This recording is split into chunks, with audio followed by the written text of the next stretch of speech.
কলিয়াবৰ কুঁৱৰীতলত অনুষ্ঠিত হ'ব সদৌ অসম লেখিকা সমাৰোহ সমিতিৰ সোণালী জয়ন্তী সমাৰোহ আৰু ৩০তম অধিৱেশন। তাকে লৈ এতিয়া কলিয়াবৰ কুঁৱৰীতলৰ গান্ধী পথাৰত চলিছে যুদ্ধকালীন প্ৰস্তুতি। কাৰণ ২ জানুৱাৰীৰ পৰা ৫ তাৰিখলৈ কলিয়াবৰ কুঁৱৰীতলত অনুষ্ঠিত হ'ব ১৯৭৪ চনত প্ৰতিষ্ঠিত সদৌ অসম লেখিকা সমাৰোহ সমিতিৰ সোণালী জয়ন্তী সমাৰোহ আৰু ৩০তম অধিৱেশন। তাকে লৈ এতিয়া এনেদৰেই প্ৰস্তুতি চলিছে। আমাৰ লগত লেখিকা সমাৰোহ সমিতিৰ কলিয়াবৰ জিলা সমিতিৰ কেইগৰাকীমান সদস্য আছে, তেওঁলোকৰ পৰা পোনে পোনে জানিম। বাইদেউ, কলিয়াবৰত সদৌ অসম লেখিকা সমাৰোহ সমিতিৰ অনুষ্ঠান অনুষ্ঠিত হ'ব, আপোনাৰ কি ক'ব? কেইদিনীয়াকৈ হ'ব, কেনেকুৱা প্ৰস্তুতি চলিছে? হয়, আপোনালোকক প্ৰথমতে ধন্যবাদ জনাইছোঁ। আমাৰ সদৌ অসম লেখিকা সমাৰোহ সমিতিৰ সোণালী জয়ন্তী বৰ্ষৰ লগতে ৩০তম দ্বিবাৰ্ষিক অধিৱেশনখনি কলিয়াবৰত অনুষ্ঠিত কৰিবলৈ লোৱা হৈছে আৰু তাৰ কাৰণে আমাৰ প্ৰস্তুতি পূৰ্ণদমে চলি আছে। অহা ২, ৩, ৪, ৫ তাৰিখে অনুষ্ঠানটি হ'ব। ২ তাৰিখে আমাৰ অসমৰ বিভিন্ন জিলাৰ প্ৰতিনিধিসকল আহি পাবহি আৰু আমি তেওঁলোকক আদৰিবলৈ সম্পূৰ্ণৰূপে প্ৰস্তুত হৈছোঁ আৰু আমাৰ বিভিন্ন দিশৰ কামসমূহ খুব সুন্দৰভাৱে চলিছে।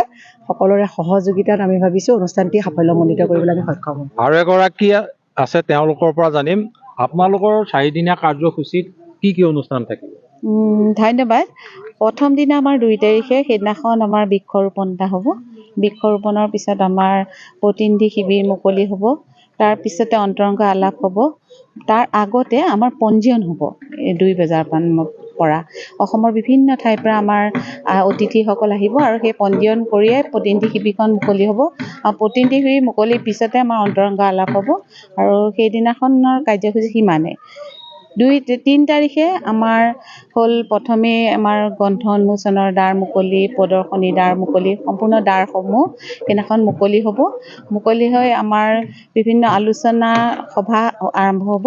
গ্ৰন্থ উন্মোচনো হ'ব। গ্ৰন্থ উন্মোচন হৈ সকলো অনুষ্ঠানৰ পিছত সন্ধ্যা আমাৰ সাংস্কৃতিক সন্ধিয়া হ'ব আৰু তাত আমাৰ উপায়ুক্ত মহোদয়ক আমি আমন্ত্ৰণ জনাইছোঁ, তেখেতে উদ্বোধন কৰিব।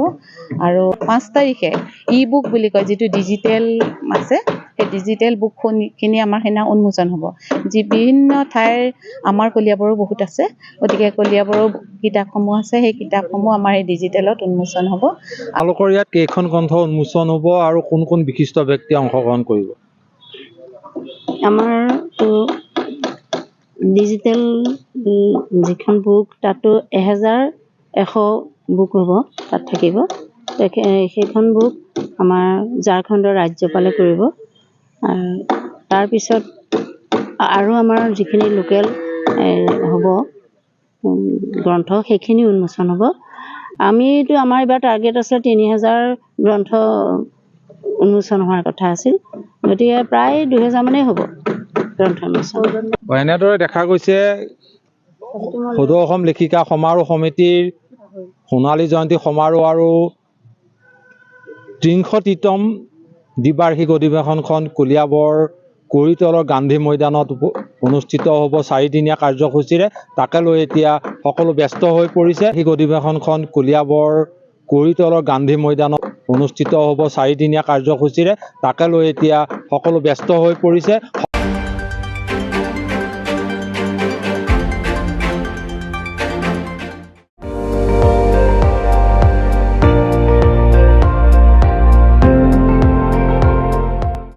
আপুনি চাই আছে ND24, সৰ্বশ্ৰেষ্ঠ নহয়, সৰ্বোত্তমৰ দৌৰ।